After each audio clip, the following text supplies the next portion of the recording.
Les 11 dragons et la femme en noir.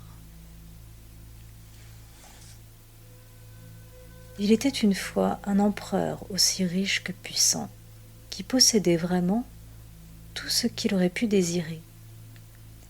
Il avait un grand nombre de serviteurs et ses coffres regorgeaient d'or et d'argent. Mais de toutes ces richesses, celle qui lui était la plus chère était encore sa fille. Dans le village voisin vivait un beau chevalier, pauvre comme Job. Il était amoureux de la fille de l'empereur. Un jour, il alla demander à l'empereur la main de sa fille, mais celui-ci refusa, arguant qu'il était trop pauvre. Pourtant, le chevalier éconduit ne cessa pas de faire la cour à la jeune fille. « Écoute-moi, jeune homme, lui dit un jour l'empereur. Si tu veux réellement épouser ma fille, il te faudra prouver que tu la mérites. » « Dites ce que je dois faire et je le ferai, répondit le chevalier. « Ce ne sera pas chose aisée. Si tu réussis à entrer dans la forteresse noire et à en revenir sain et sauf, je te donnerai ma fille en mariage. » La forteresse noire, qui se trouvait de l'autre côté d'une forêt très profonde, était ensorcelée.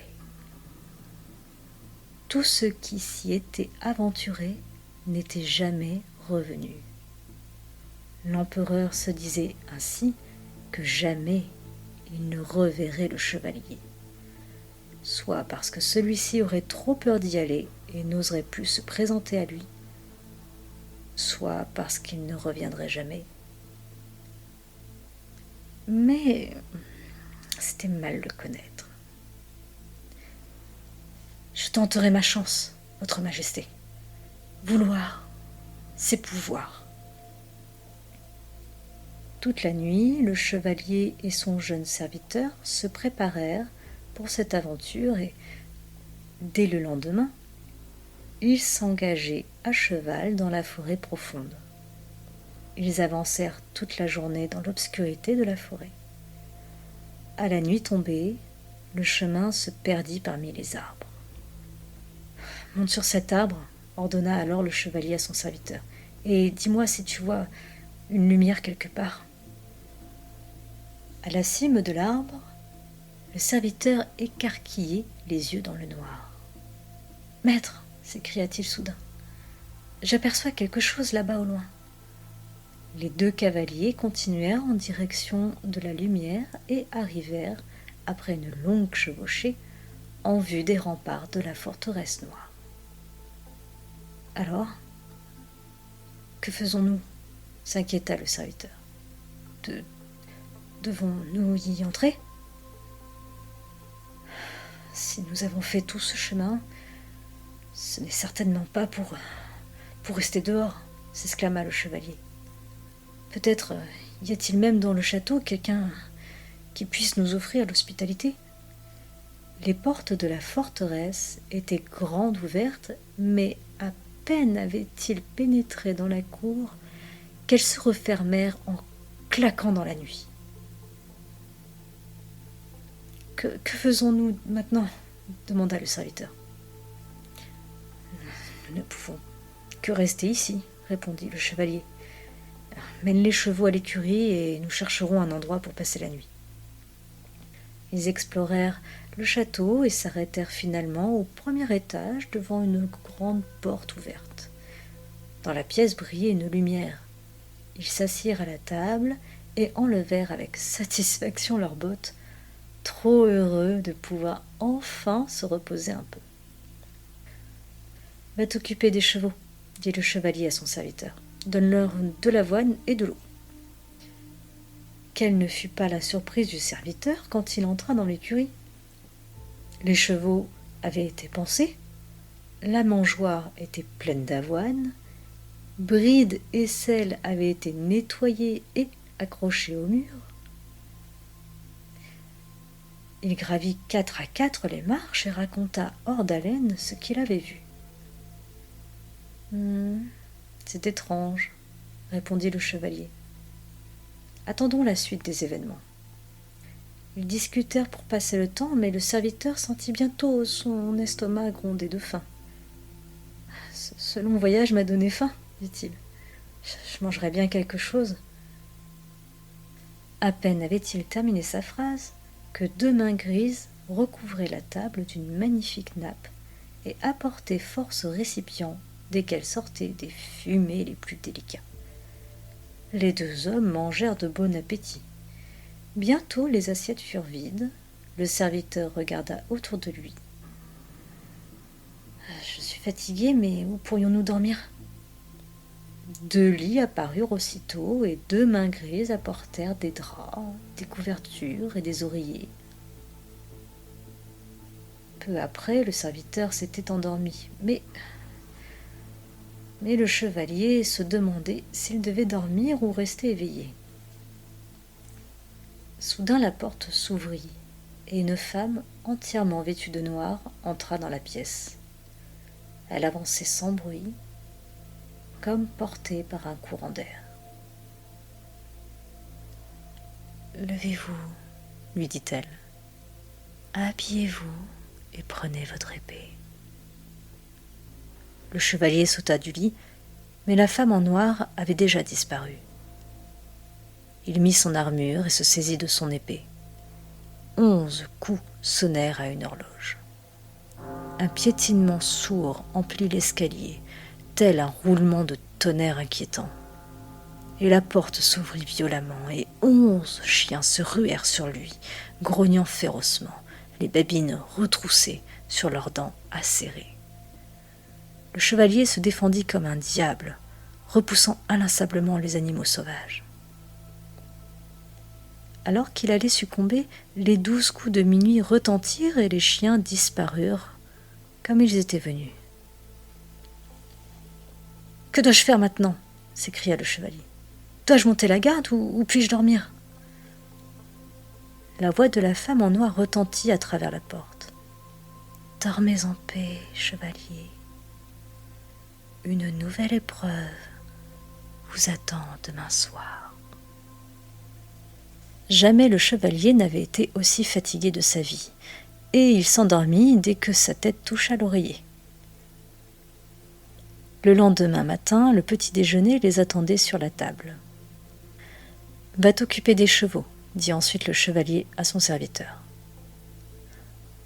Le serviteur revint immédiatement car les chevaux avaient à nouveau été pansés et la mangeoire était pleine.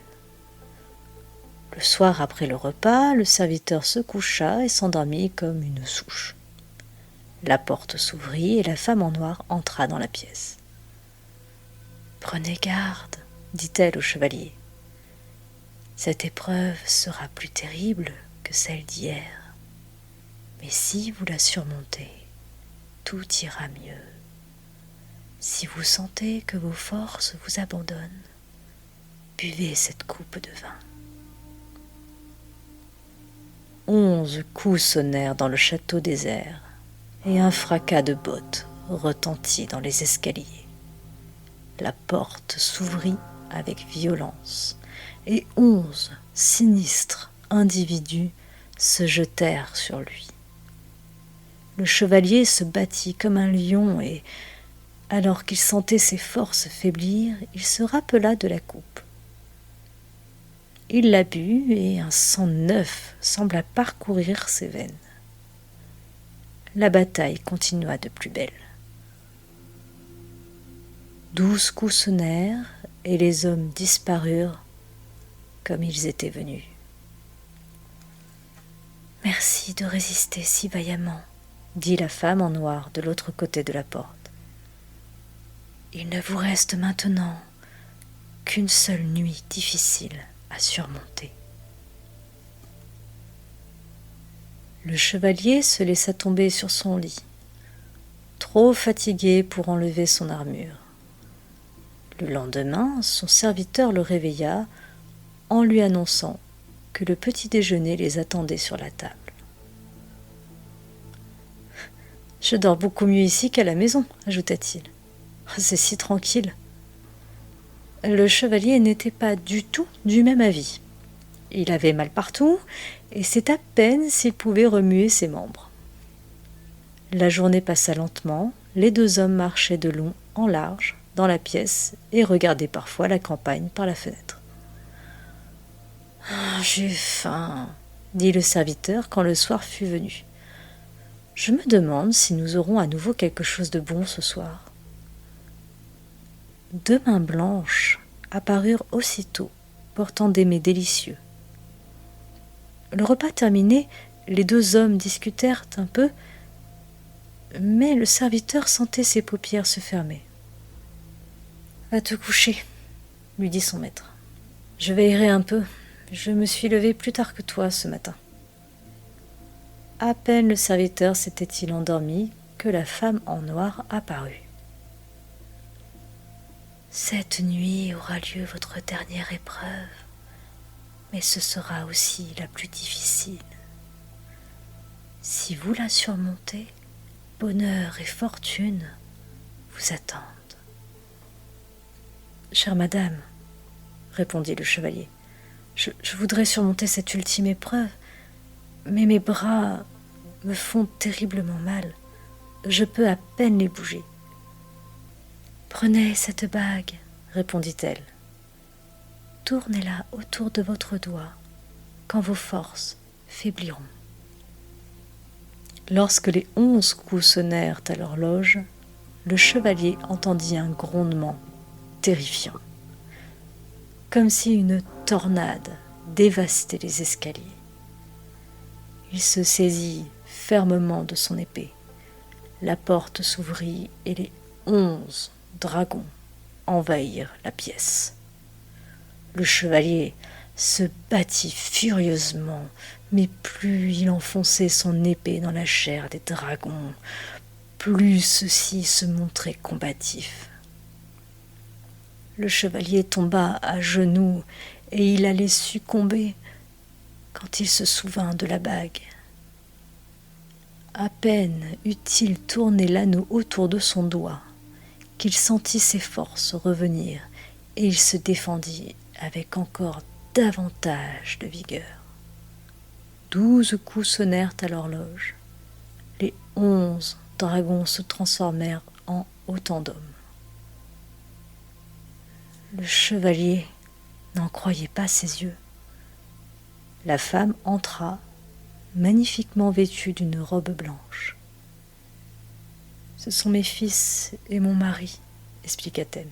« Nous avons été ensorcelés pour avoir maltraité nos sujets. Vous nous avez libérés du sort qui s'était abattu sur nous. Tout notre royaume vous appartient maintenant. Nous quitterons cette contrée pour n'y jamais revenir. » À ces mots, elle sortit, suivie de ses fils et de son mari. Le chevalier s'endormit aussitôt. Le lendemain matin, le serviteur alla chercher les chevaux à l'écurie et les deux hommes prirent le chemin du retour. L'empereur n'était pas vraiment ravi de revoir le chevalier, mais il tint parole et prépara le mariage. La plus heureuse de tous fut la princesse qui aimait follement son beau chevalier après cette belle aventure. Merci d'avoir regardé jusqu'au bout les amis. J'espère que vous avez adoré cette vidéo autant que moi j'ai adoré la faire pour vous. Si ce que vous avez entendu vous a plu, faites-le moi savoir en cliquant le bouton like et faites-moi un coucou dans les commentaires. Et n'hésitez pas à partager avec tous vos amis. Vous êtes les meilleurs petits explorateurs du monde. Prenez soin de vous et à très bientôt pour de nouveaux contes. Gros bisous et à la prochaine!